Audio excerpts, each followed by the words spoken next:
மறைந்த முன்னாள் நிதியமைச்சர் தூண்டைம் ஜைனுடின் மனைவி தோப்வான் நயீமா அப்துல் கலீட்டுக்கு சொந்தமான 758.2 மில்லியன் ரிங்கேட் லண்டன் சொத்துக்கள் முடக்கப்பட்டுள்ளன.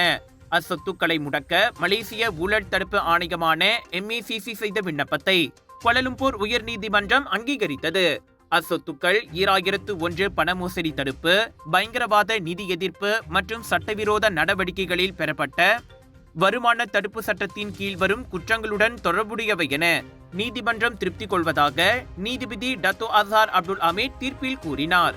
முடக்கப்பட்ட சொத்துக்களில் 55,200,000 பவுண்ட் மதிப்புள்ள 2 வணிக கட்டடங்கள், 77,115,000 பவுண்ட் மதிப்புள்ள 5 சொகுசு குடியிருப்புகள் மற்றும் இல்ஹாம் அறக்கட்டளைக்கு சொந்தமான ஒரு வங்கி கணக்கு ஆகியவை அடங்கும்.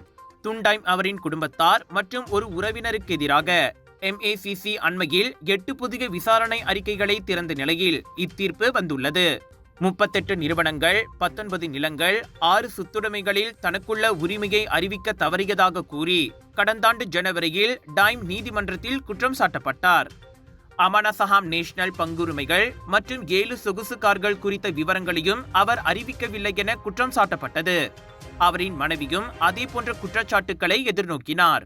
எனினும் நவம்பர் 13 டைம் காலமானதும் அரசு தரப்பு குற்றச்சாட்டுக்களை மீட்டுக்கொள்ள நீதிமன்றம் அவரை விடுதலை செய்தது.